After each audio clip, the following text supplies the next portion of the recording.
شبی هجران بیا با هم بگیریه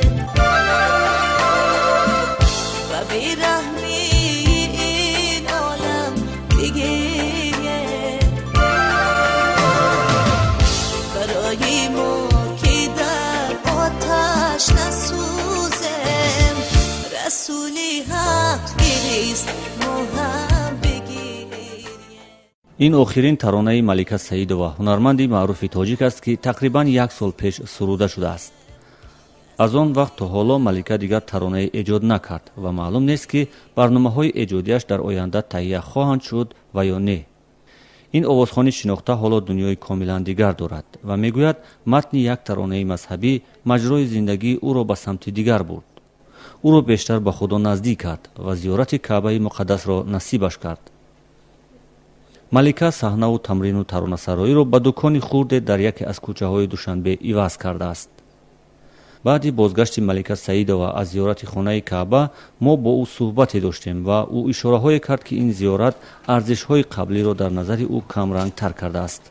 و اون سرود وقتی که اومدن ماه رمضان بود و من الکی ثبت کردم و بعدا مدتی چند خیلی گذشتم ماه رمضان بعد مادرم شب لیلة القدر بود اون نشستیم سرود خونه ما حتی نمیدونستم چی کدوم نمودی فرم شدم فرمایشی همون لباسایی که صحنوی داشتم همونایی گرفتم و روی مال مادرم همین خیر کرده پیشان سنم خوندم همین من تنها دستور داده بودم در شعر الکی من رفته بودم جان و دل من صدای مادر قربانی ترانه.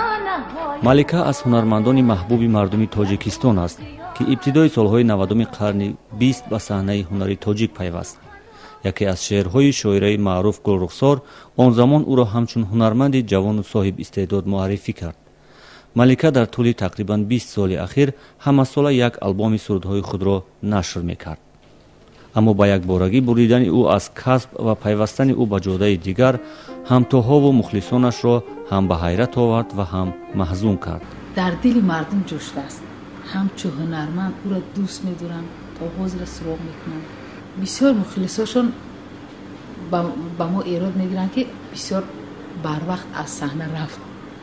ملیکا در برابر اون که سراینده بود و گفتم که ترنمگری صدها دلهای علم زده و درمان بود. ببینید من یکی از اون نفر مخلصان ارشدی ملیکا سعید هستم و حتی وقتی سروده های خانم ملیکا را گوش میکردم قصد داشتم که منم شاگرد ملیکا سعید بشوم.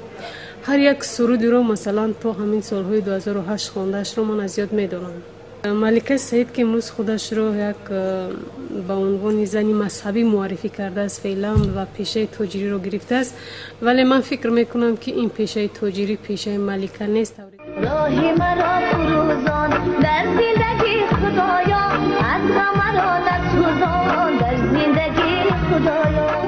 در جامعه تاجیکستان در اوج معروفیت تغییر کسب کردن هنرمندان حادثه معمولی نیست و شماره هنرمندانی که بناگاه بیهوده بودن صحنه و آوازخوانی را درک کرده باشند زیاد نیستند. این کسب با آوازخوان شهرت و معروفیت می آورد. از او به اصطلاح گلی سری سبد می سازد. زندگیش را تامین می کند و هزاران نفر را شیفته و مخلص او می کند. برای از این همه دست کشیدن انسان باید ارزش بزرگتری از این همه پیدا کرده باشد. حاضر شکرانه که همین کتابای با حرف کریلی بسیار است. بسیار کتابا را میخواندن، بسیار همین احترام میکردن هر یک مثلا کتابای مسلمانی البته داشتن، البته در دل داشتن که در همین سن سال رفتن و قطعا من کردن همین پیشروی هنری خودشون. باوری با اون اعتقاد با اون که در واقع از نظر اسلام مثلا حافظی کردن مقبول نیست، موافق مقصد نیست. خودم این چیزا تو اندازه در سطح تحت شعوری و همون مثلا آوازخوان بگیرم اگر تاثیر دارد، ولی بسیار موارد با میگن شرایط وضعیت مجبور میکنه تا آوازخوان میتواند همون آوازخوانیش یک واسطه روزگذرانی آدم باشه. آدم باطناً تیار میشه طول مدت و طبیعی است که با همون خودی همون حالت یکون حادثه یکون ظهورات سبب میشه در نظر دیگران گویا که آدم یک بار دیگرگون میشه، در آخر باشد یک پروسه طولانی است که ممکن است سالها دوام بگیرد. حالا مخلصان ملیکا با اون نامه می نویسند و از طریق رسانه ها می پرسند که آیا آوازخوانی دوست داشته آنها به صحنه برمیگردد یا خیر. روی تجارت یا چیزی بود است که الکی آدم رو بند میکرده است و پای ایجادیات درستی گویم که امروز ها نیستم. فقط واسه میخوام که جستجو کنم و یک ایجادیاتی نوی زینه دیگری رو پیدا کنم در روی ایجادیات که الکی اون زینه رو الکی شما دیدید، شنیدید، ترای کردید، شنیدید و میخوام چیزی که باشد یک چیزی نو باشد به خاطر مخلصان. اگر که همون سرودهای مذهبی هم خونن، دینی هم خونن، همون سرودخانه هایی که بوری.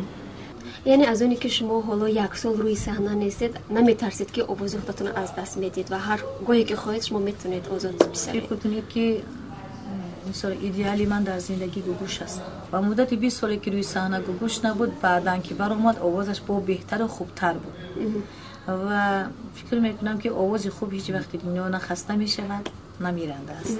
تو گذشتی و خمارم نگذشت، سوزش جان فگارم نگذشت، عاقبت این حوثی نشکستم، رشته جان و تنم میسوزد